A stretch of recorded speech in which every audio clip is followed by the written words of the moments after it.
Hello and welcome. It's Karen, and I've got a theater style birthday card to share with you today that features Gerda Steiner's Meerkats on the Lookout stamps, which I love. It's one of my favorite stamp sets.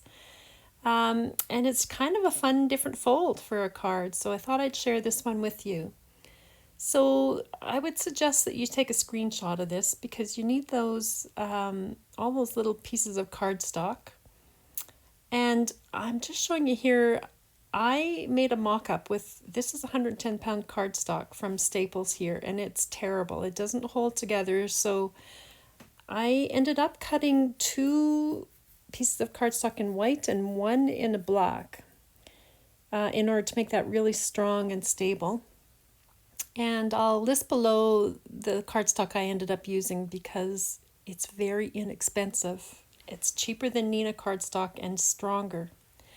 So here I'm die cutting a center rectangle and just showing you how I lined everything up to get it all in the same place. I did the same with those thumb holes. I just used a small circle die and cut them out in the same place and then glued everything together. This is a die, it's from Find It Media. It's actually an Australian outback and comes with these cute little Australian animals. But I thought it looked kind of African as well. So it was very inexpensive and I bought it at my local scrapbooking store. So I'll list that below as well if you're interested. And you can see I was just partial die cutting and moving things along. Here I partial die cut as well, and then I just freestyle cut that little hill, and that tree I trimmed off I put on the left hand side there. So those were all cut. Now I was going to ink blend the background. So the middle one is the back of the card. I kind of wanted there to be a bit of a sunset, so I'm using Distress Oxide with mustard seed, spiced marmalade. I think I used a bit of ripe persimmon and candied apple, and that's what came out. So I'm showing you now, I trimmed my curtains. Those are the left and the right hand side pieces. The height of them I trimmed just a little so that they would open and close more easily. Now these are the curtains, the left and the right. This one is the one that goes on the right hand side. You want to score each of these in half down the middle and then half on one side. So I guess that's kind of confusing to you. So this would be the one that goes on the right. So you can see it's scored in half and then half on the left. That's the one that goes on the right, and it's scored halfway across and then halfway on the further right hand side. I hope that's not too confusing. And here I'm just kind of lining up my silhouette. I wanted to see how that was going to stretch across. That last little fold on the left and the right curtains you don't cover, so it's just going to be glued down. So I just wanted to make sure I had enough of the black. So once I had that lined up, I glued it down, and you can see I'm folding this and folding just to make those folds and the creases work a little better. And you can see on that background one, I didn't bother putting it on that far right hand side because it gets covered by these curtains. So the first flaps will cover up. Here I've cut that little piece of 1 inch by 4 inch. And that's going to be the inner platform. And I also cut it out of black cardstock.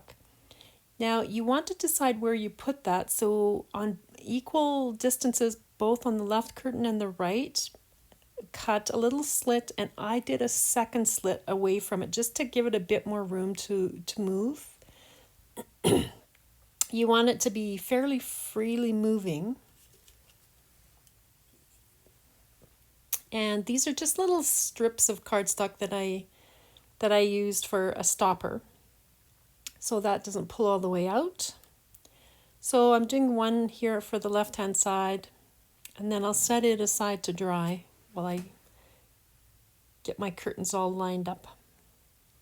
Okay, so here you can see these are the curtains. So the creased parts are underneath, and I'm just trying to line up the silhouettes and the center. So you're going to glue this left-hand curtain and the right curtain on those small flaps where you haven't put the silhouette. And I just found the easiest way now to get them, you want the middles to meet. So I found that was the easiest, to kind of put the middle there and make sure I had that touching. But you're going to see at the end, it still didn't quite touch. And I have a feeling that's because of the cardstock.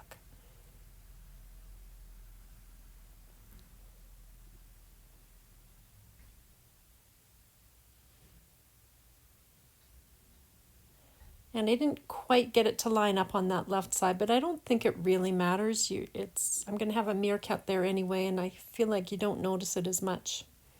So I used that birthday cake from the stamp set, and I have my little meerkat there. I'm just trying to figure out where to put that. So I stamped and clear embossed it, and I also put on the lookout for on the front in white, and then I'm just putting 3 little dots with a white gel pen on.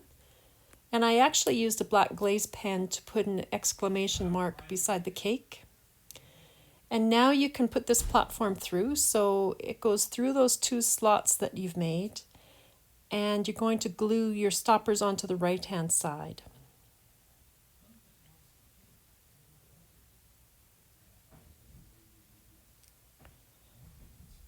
I used white for this. I don't think you won't really notice this part. I mean, you can see it on this card, but the white sort of blended in with everything else, so I felt like that was, good enough.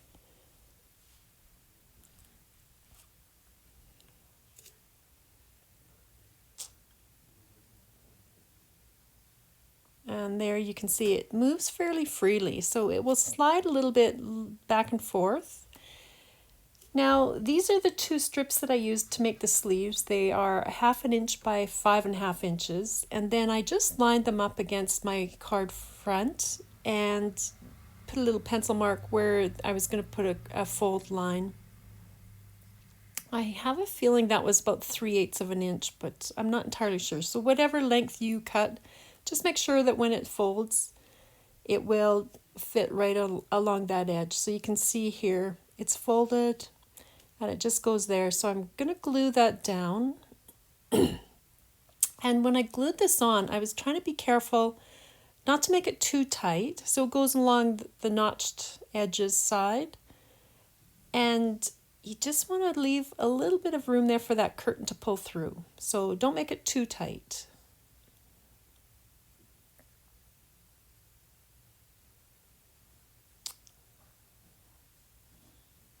So that is now, the whole front is done. Oh, I did this, guys. I just found with that little white piece there, it was harder to grab just the curtain. So I trimmed that off, and you'll never see it. It goes in behind the curtain, so I found that easier, but you don't have to do this step, but I left it in for you anyway, just in case. So now to put this all together, it's super easy.